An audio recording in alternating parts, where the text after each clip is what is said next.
Wollaton Park, a sprawling 500-acre sanctuary in Nottingham, England, is renowned for its picturesque deer park and the grandeur of Wollaton Hall, a quintessential Elizabethan prodigy house. This historic estate, housing the Nottingham Natural History Museum and the Nottingham Industrial Museum, stands as a beacon of beauty and tranquility. Yet, on the evening of September the 23rd, 1979, this serene landscape became the backdrop for an extraordinary event that would leave a group of local children in awe and disbelief.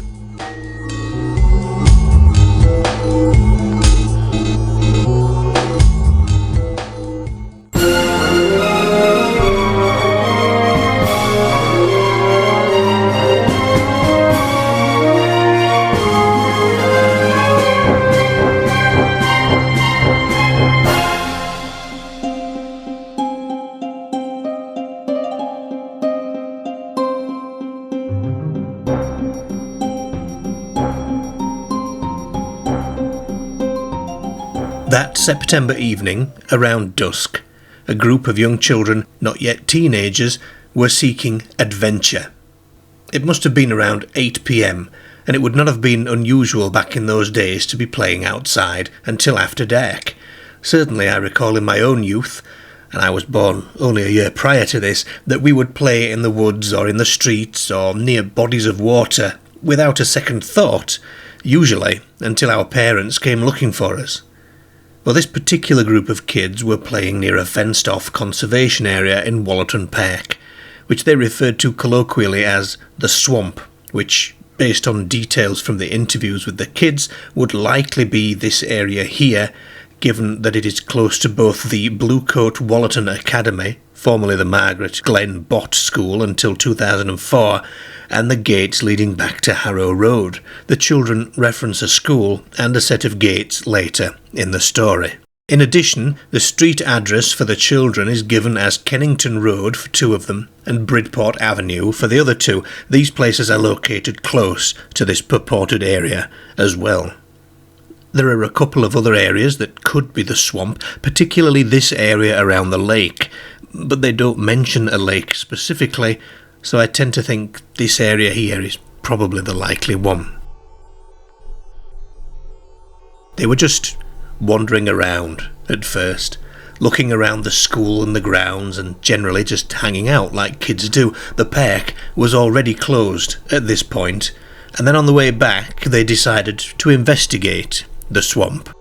The particular area in question wasn't accessible to the public, partly for conservation reasons and partly due to the boggy state of the ground. It was frankly dangerous. But as I said, kids from that era didn't think about the danger. They were all about the adventure. So through a hole in the fence, 4 of the kids from the group of 8 entered the swamp. Andrew, Patrick, Rosie and Angela, the older kids from the group, all ventured into the forbidden swamp, leaving the remaining younger kids outside the fence. It would have been very dark at this point, in an unlit area, and the moon phase on that date was a first quarter moon, giving around only 9% of the visibility of a full moon. The weather report for that day suggests that the sky would have been mostly clear during the hours of 8 p.m. to 10 p.m. It would have also been autumn at the point that the kids say they had their encounter, and many of the trees would have begun to lose their leaves. However, in addition to deciduous trees such as the birch and the ash and the white beam, there are also evergreens such as the Scots pine, the golden yew and the blue atlas cedar, which would not have lost any foliage. So the visibility in the swamp must have been pretty limited.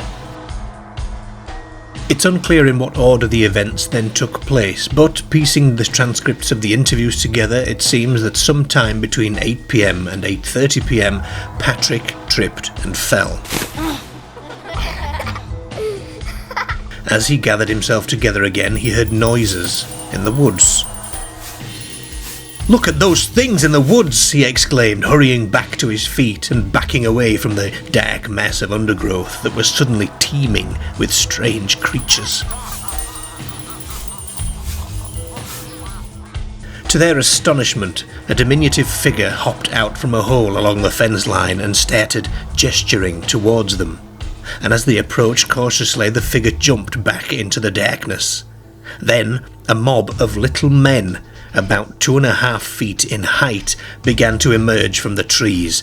They had wrinkly faces and long white beards, with red colouring at the point which went down to their waists. Green Victorian-style nightcaps adorned their heads. Their clothing was made up of thin blue tops and green or yellow tights, rather than trousers, with some yellow patches on them. They grew in number, all laughing and gesturing to the kids, and behind them there appeared to be some sort of light source, as if the beings themselves almost were somehow illuminated.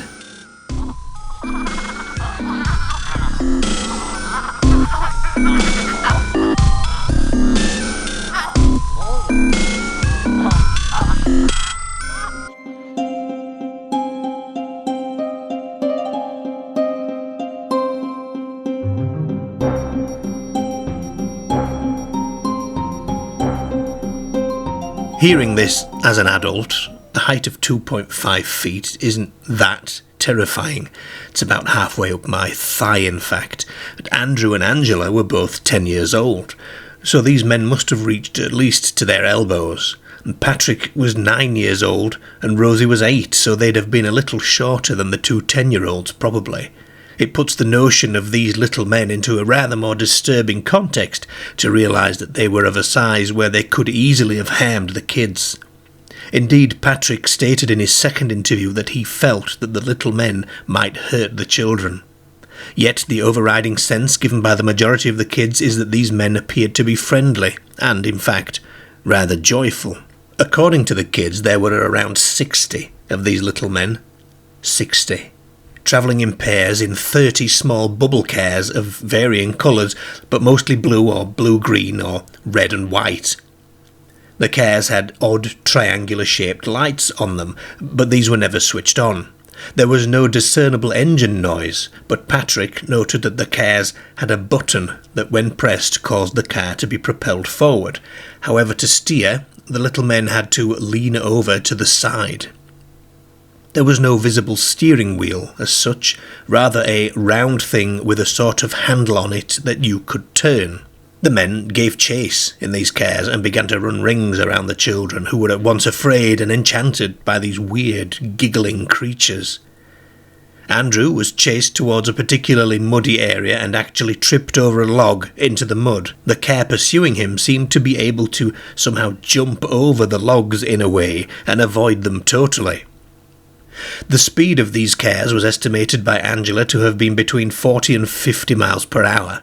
Patrick estimated a whopping 120 miles per hour, stating that they were going very, very fast indeed, and they could have easily caught the kids if they had wanted to. Several of the men got out of their cars, but seemed to be unable to move particularly well on foot. Those who strayed too far from their cars were shouted back in a language that the kids did not understand.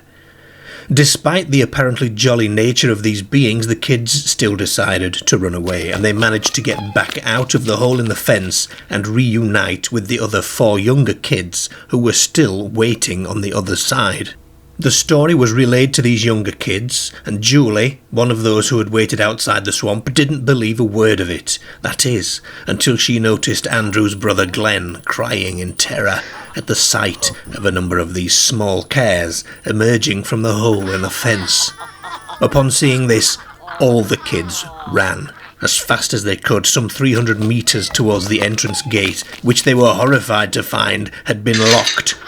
They attempted to climb over it with the little men in pursuit, buzzing and zipping around them in their cars. Eventually, Angela managed to get the gate open and they all exited the park, turning back briefly and noticing that the little men would not venture out into the road, that they seemed to be afraid of the streetlights. The kids mentioned multiple times the assumption that the lights might have killed them possibly, and that they can only come out in the dark.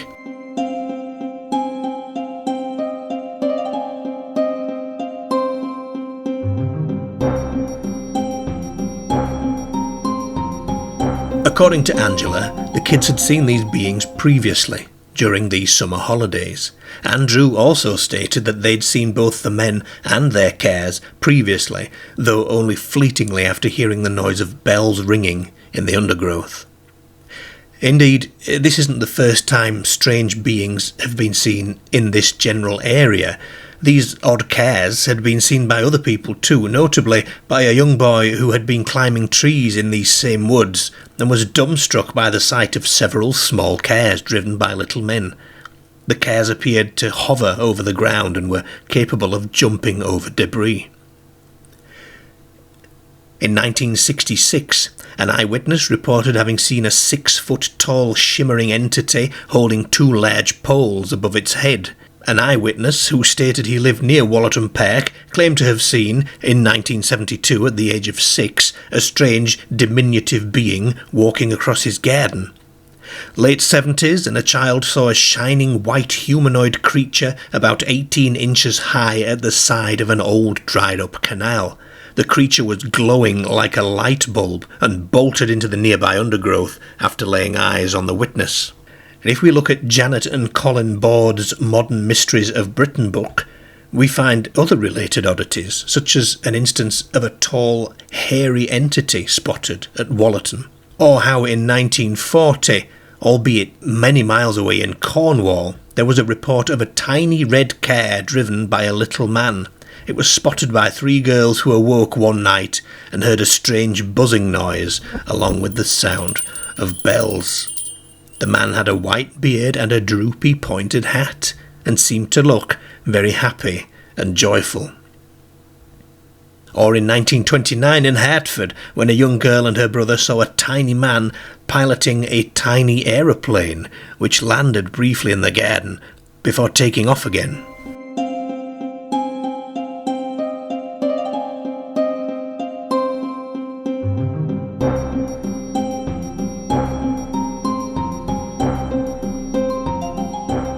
I find this story fascinating and so obscure that I just had to include it on the channel. There are, of course, inconsistencies and some instances of uncertainty that make me have my reservations, such as the potential for the encounter having taken place in a couple of possible areas in the park, but it's not really specified exactly which part. Although in the transcripts there's a part where the interviewer is trying to clarify the location and asks, "Oh, so there would have been street lights by the road there?"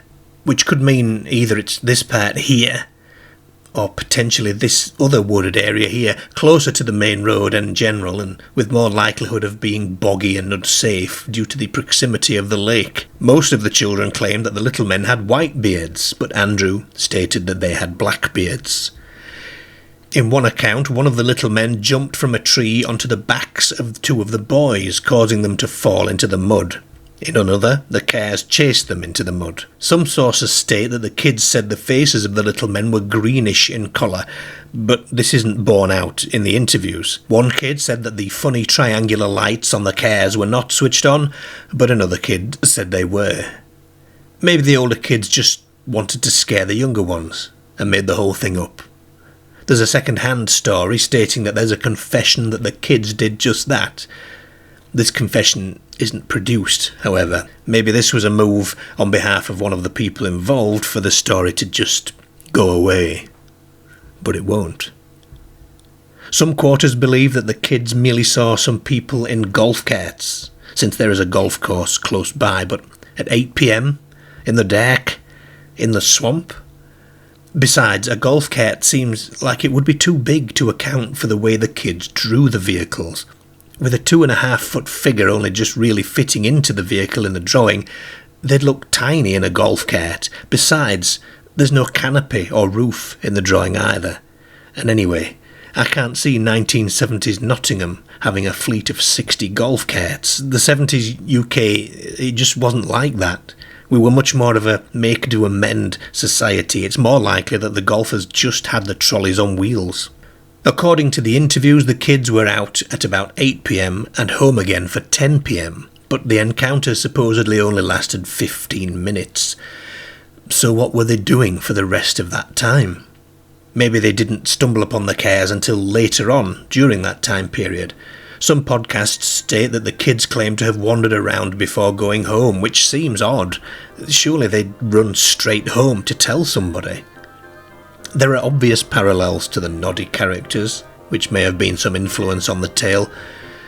Maybe it was a fabrication based on that, although the gnome character Big Ears has a red hat, and it doesn't flop to the side, and he's not full of wrinkles, is he? Who knows? What do you think?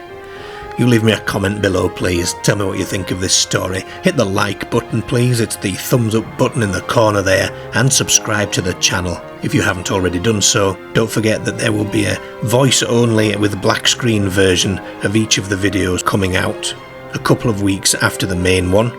This is for people who like to listen to these stories whilst they sleep, and I'll see you in the next one. Bye for now.